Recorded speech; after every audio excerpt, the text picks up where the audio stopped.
Hey guys, I am here with a totally different kind of video today.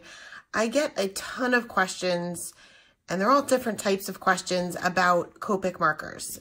Because if you've watched any of my videos before, you'll know that it's definitely my favorite medium to use when making cards. So I wanted to kind of go over some basics about Copics, whether or not you're maybe thinking about starting a collection or already have started, maybe not getting the results that you're looking for, or any other questions that you may have. So I'm going to kind of go over some basics today. I'm also going to have more information on my blog, which I will link below, along with some color charts and things like that for some of the combinations that I use often, so that if you are starting your collection or looking to expand your collection, those may be colors that you may want to look into. You'll notice that a lot of the same colors are used for various things and various combinations. So those may be, ones that you may want to look into. So we're going to start off with very, very basic information about what are Copic markers. So basically they are alcohol markers. The most common alcohol marker that everybody, whether you're a crafter or an artist or anybody in the world, knows of are just Sharpies. So these are alcohol markers. They will blend together. You can see that I have two colors that should blend well together, but obviously they're a lower quality than the Copic markers. As far as I know, the Copics are probably the highest quality as far as artist markers you can find. A lot of real artists use them. I am not a real artist. I'm just a card maker. So they kind of do a lot of the work for you, as long as you put in the time and the practice. So there are 4 different kinds of Copic markers, but 2 are the most popular in card making, and that is the sketch marker and the chow marker. And you can see I have the BG10 for both of them. Just looking at them, there are, with the caps on, there's some differences. The sketch markers, which I have a majority of, are more of an oval shape, so they don't roll around on your desk. You really have to work at it to roll them around. Where the chows are just a little bit smaller, they don't hold quite as much ink, and they are round. So they'll roll around and fall on the floor and go across your desk when you don't want them to, but they are a little bit cheaper than the Copic sketch markers. So it's kind of something you have to weigh out. They are both refillable. They both have a brush nib, and you can see this one's a little bit more full of ink, but you can see they are identical as far as the nibs go.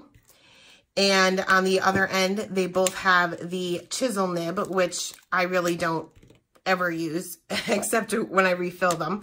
But you can see that those are identical as well.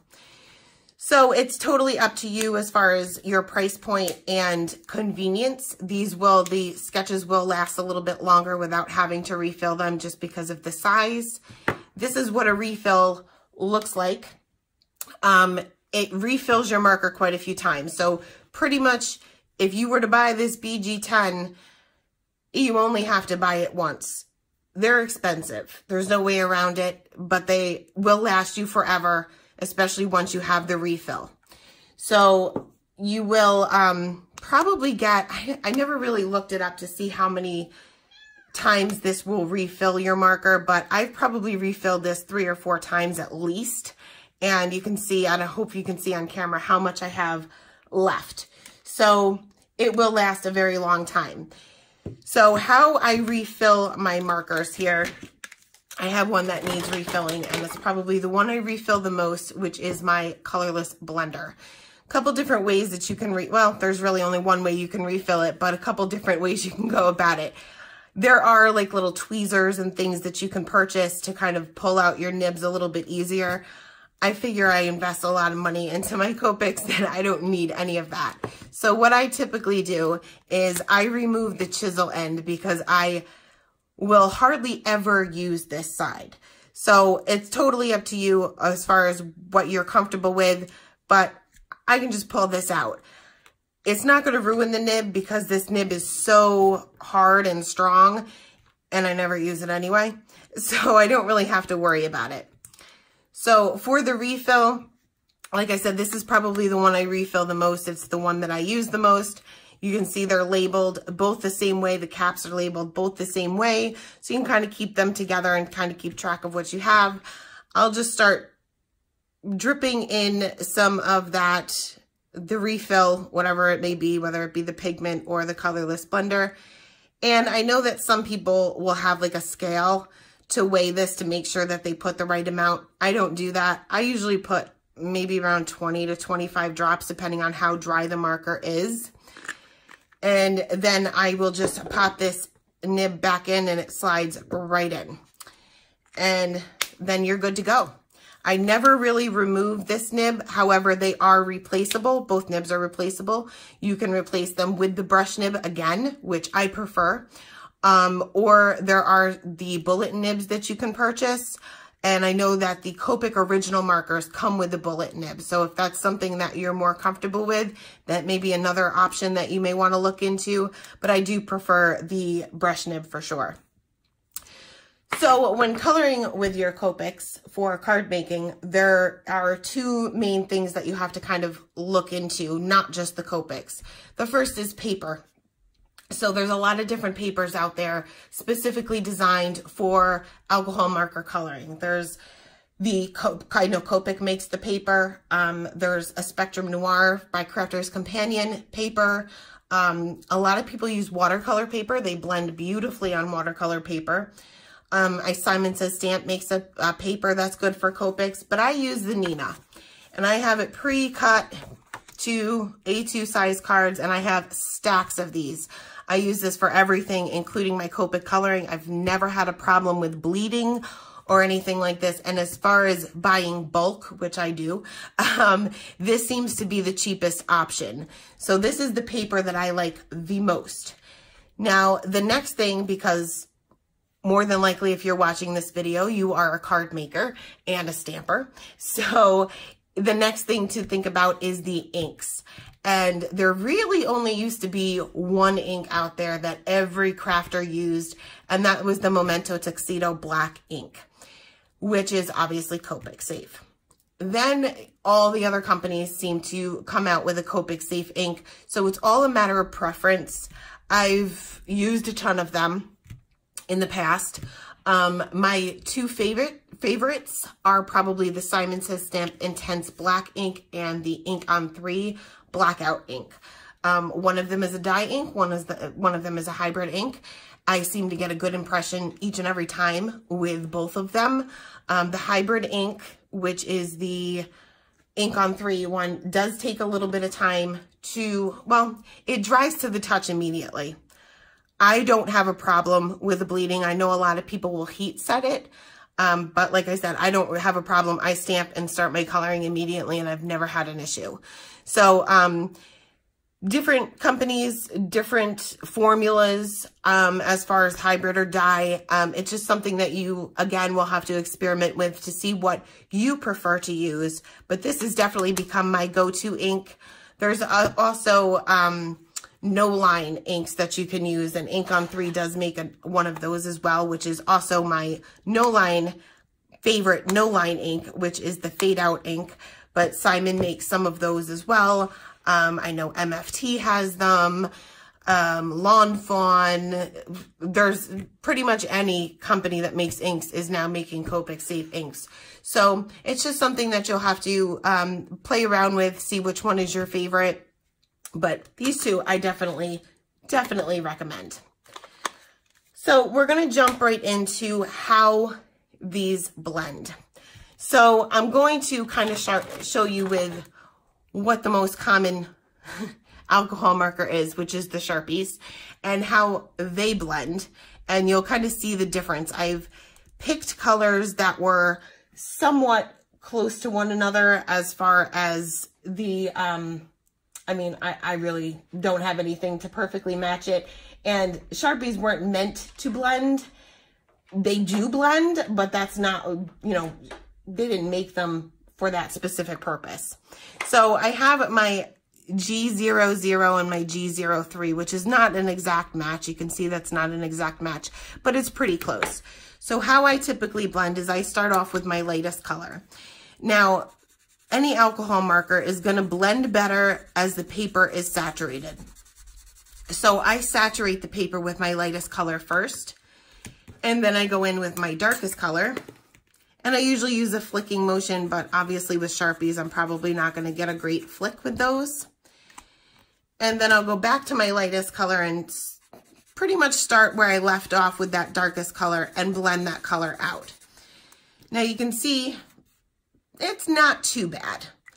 But then you go in with the Copics, and again, starting off with my lightest color, getting that paper saturated, and this is significantly lighter now that I look at it, but you guys can kind of get the idea. Now there's two ways that you can add your color here. You can go straight down, or because I have this brush nib, the best way that I found is flicking. So I'm going to flick out my color, and you just kind of have to think of this as you're kind of moving your color out. You're flicking it out. It's kind of like one of those push brooms where you're pushing everything away. So as you get furthest away, you're just going to kind of lift up that marker, and you'll get those fine flicks. And then I'm going to bring in that lightest color and start where I left off and flick that out. Now I added a ton of this G03, so it's not going to be perfect, but you can see that they blend a little bit better than the Sharpies. There are many, many, many alternatives to Copic markers, and there seems to be more and more by the day. The main alternative for Cardmakers is, and probably has been for a very long time, is the Spectrum Noir markers by Crafter's Companion, which is the ones that I started out with. They are much, much cheaper than the Copics. I believe now they have a brush nib, and I believe they may even be refillable, but don't quote me on that. But in the beginning, they weren't. They had a bullet nib. They didn't really necessarily come with the right colors when you bought them in the packs, but it gave me a little bit of practice with alcohol inks, and I used them for a little while, and then I finally decided to invest in the Copics, and very, very, very happy I did. But there's so many more alcohol markers out there now for Cardmakers. Altenew has their markers out, and I do not own them, but I have tried them. I tried them at Creativation, just different color combinations. I colored an image there, and I have to say I really, really loved them. They do have the brush nib. They're probably the closest to Copics that I've tried, and they're obviously at a better price point. Nuvo has come out with them. I know that a couple of people have mentioned that Stampin' Up! Has the, I'm not sure what they're called, but they have two colors, or two colors for each family, I guess, light and dark. So it takes the guesswork out of it. It makes it very easy to find color combinations, but you're only going to get those two that you know blend well together. Other than that, I really don't know too much about them, but I do hear that they're pretty good quality. Arteza has come out with alcohol markers that I have yet to try as well. But there's a ton of them out there, and Copics are probably going to be your highest price point. I know Blick Art has their version of kind of like a Copic, and I've heard great things about those as well. And they're obviously at a cheaper price point as well. I get all of my markers at Blick, or from Blick, I should say.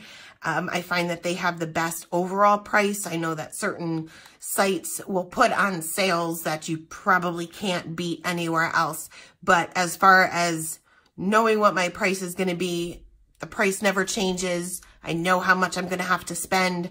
There's free shipping over, I think, $30 or $35, which I easily spend. I get all my refills and everything from them. So you just kind of have to shop around for the best deals. Now, I know a lot of people purchase their Copic markers at craft stores, and I can't say I've never done it.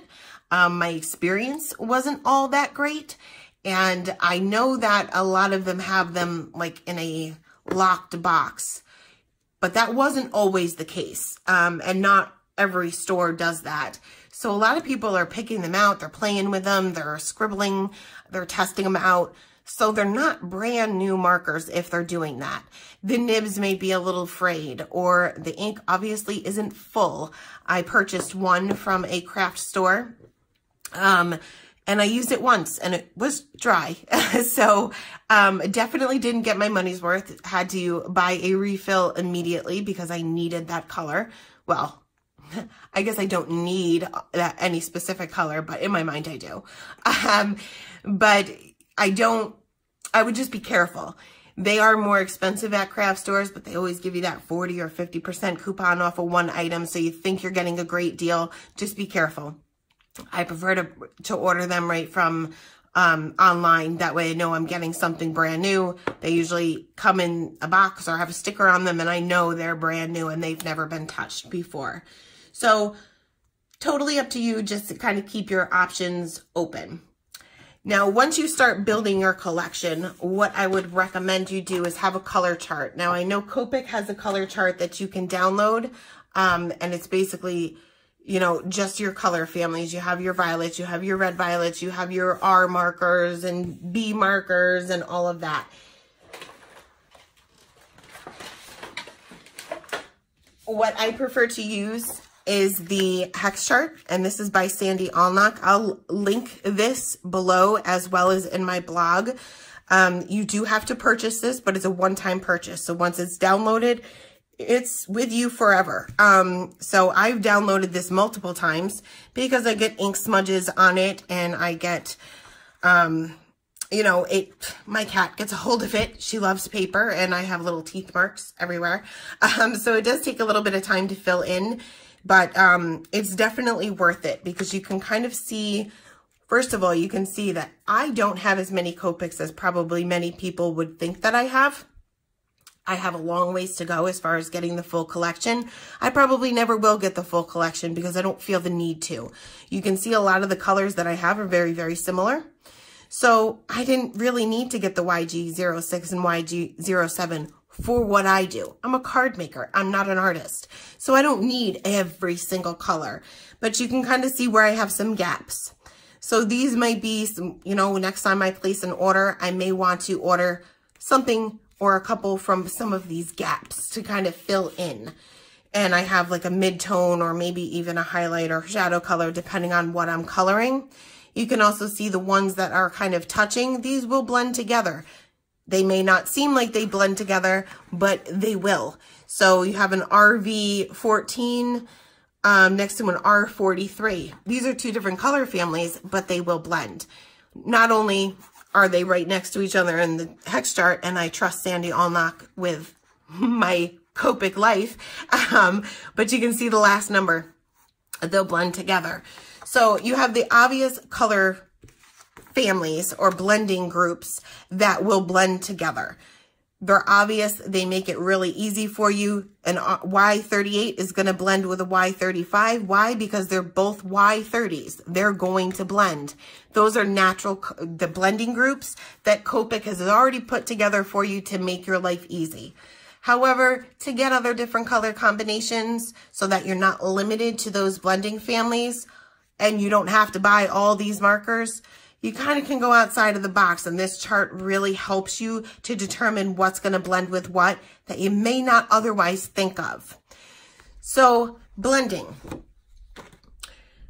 Anything that you use is going, provided you don't use any complementary colors, is going to blend together as long as the last number is either the same or very similar. So a 7 and a 6 or 7 and an 8 will blend together, or two 7s will blend together. Even though this is a YR20 and this is a YR27 and a YR07, you wouldn't think that these two would blend together, but they will because of those last numbers. Now, you're not going to want to blend a blue and a yellow together. You're not going to get good results. You're not going to want to blend a red and a green. You're not going to get good results. The best way that I think about this, and it's not even just Copics, is when I'm ink blending or anything else, is if it touches each other in a rainbow, it's going to look beautiful blended together. So these are both orange markers, but you can see one is a lot darker and a lot more brown tone than this bright orange. But you can see, I'll bring out my scrap paper here again. You'll see that they will blend together. They will not be perfect. but it depends on what look you're going for. But you can see that just going over that a few times, you'll get more of the seamless blend again once that paper is saturated. So you can see that you get a pretty good blend.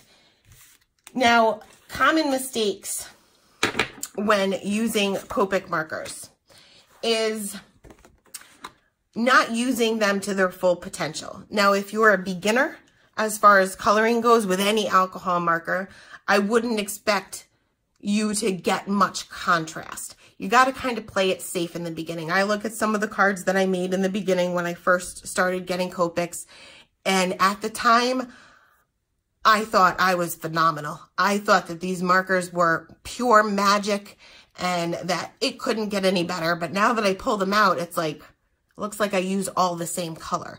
So contrast is one thing that I notice that when people ask me, what am I doing wrong? I'm not seeing what you do when I color. It's just because you're not putting that contrast in. Nothing wrong with it, but if you really want that pop, you're going to need to add either a really light color, way lighter than you thought you should, or a really, really dark color. And these are like my scary darks. Me and my friend Jen joke around because she's always afraid to use the scary dark to get that contrast because it is scary to use. If it's scary to use it, use it. Even if it's just a teeny tiny bit of it.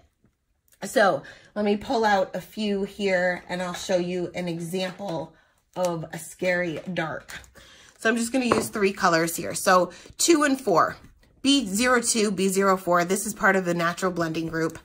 So you can see this is what my B2 looks like, B02, and this is what my B04 looks like.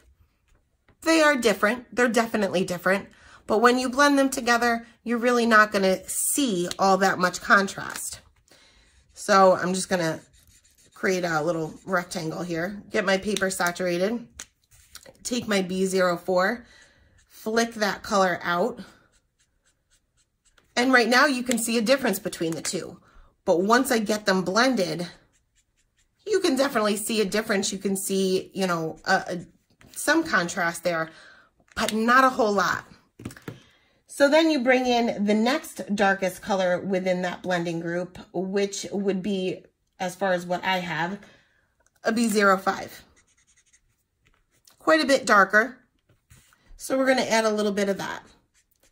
And once you get those blended, you are going to have some contrast. You're going to have kind of a gradient there, but it's really not that noticeable. So then I'm going to bring in the B18. Now this is the next blending group up, but you can see it's super dark, really dark in comparison to these. I'm just going to add a little bit. Just a little bit and flick out that color. Now my paper is getting pretty saturated here because I'm adding so much, but I'm going to blend that out with the B05, then the B04, and then the B02. And you can see you get a much better gradient. You have this highlight color over here and you have your shadow color over there. Now, if I added a B00, which would be my highlight color, which is this, I guess, would be a scary light, which may be hard to blend because I have so much ink here. But if I blend that out a little bit, then I have an even bigger highlight and I have a bigger gradient. And you can see there's a huge difference between this and this. If you want your object to be this color, use these colors. You'll see a huge, huge, huge difference in your coloring just by putting in that scary dark or that super light color. Another thing that people may make a mistake with is by using those super light colors, you have to kind of think of that as a colorless blender. So I'm going to use this B18 again as an example and scribble out some of my color. Now I'm going to bring in my colorless blender. And if you don't have a colorless blender or you haven't seen what a colorless blender does, it doesn't blend. It moves the color around. It does not remove color. It just moves it to a different area. So if I go over this with my colorless blender, you can kind of see it's starting to not really lift the ink, but as it dries, you can kind of see on the edges, I'm hoping you can see on camera, the edges are a lot darker. And then the middle is kind of losing that really dark B18 because it's moved the color to the sides. But it's removing the darkness that I want. So you kind of have to think of the really light colors as being very close to a colorless blender. So when you go in with your highlight color, so we'll bring in the B00 again, you're not going to want to go over the B18 because it's going to act very similar as that colorless blender did. It's a colorless blender with a little bit of pigment. Every single marker that you have, every single Copic marker or alcohol marker is basically the colorless blender with pigment. The amount of pigment will depend on the color, but something like a B00 is not going to have as much pigment as the B18. So it's going to remove or move that color around. So you want to just make sure that you're being careful when you're blending, that you don't go over the dark area with your very lightest. You're just going to move around that color and you're not going to get that seamless blend. It's going to look a little bit kind of like a blurry look like it does here. So those are the two mistakes that I see people make. Not saying that there's anything wrong with it. Your card is still going to be perfect because it's a handmade card. So I wouldn't stress too much about it. But if you're feeling frustrated, try those two things. Try to add that scary dark in, even if it's just one little flick. Try not to go over the darkest area with your lightest color. If you're getting a look like this, that is the problem. Okay, so last, over on my blog, I will have a little, I guess, a color chart here. I used some stamps, and these are from Create a Smile, because I just wanted a pretty basic looking flower and a basic looking leaf. And then I used a stamp by Prima for a face and hair to show you my favorite combinations for my hair, my skin tones, my pinks, my reds, my yellows, all of it. So I'm going to have all of these on my blog. Feel free to save them for future reference when you go to place your next order for your Copics, or if you just kind of want to see what blends well with what. Maybe you saw one of my cards, maybe you saw one of my videos and didn't quite jot down what colors I used. More than likely, the color combination that I use is going to be on one of these pages, and you can kind of refer back. Just fair warning, this isn't perfect coloring because this took me a little bit of time. And also some of them you'll see the RV02, RV04, RV06, and RV09. That's a natural blending family. The only reason why I included those is so that you can see what this looks like before you go and purchase any of these. If you're like, whoa, that's too bright of a pink, bypass that one. But at least you kind of can see what it looks like. And others are not going to be so normal as far as the blending groups go. R01, R20, R22, R24. That R01 doesn't really belong in there, but that is my highlight color. So like I said, I'll leave a link to my blog below. All of these will be on there. If you have any additional questions regarding the very, very basics of Copics for card makers, feel free to leave a comment below. My email address will also be below. If you prefer to email me, you can also message me on Instagram or Facebook, or leave a comment on my blog, or any way you can get a hold of me. Feel free, and I will try my best to get back to you as soon as I can. That's it, guys. Thanks. Bye.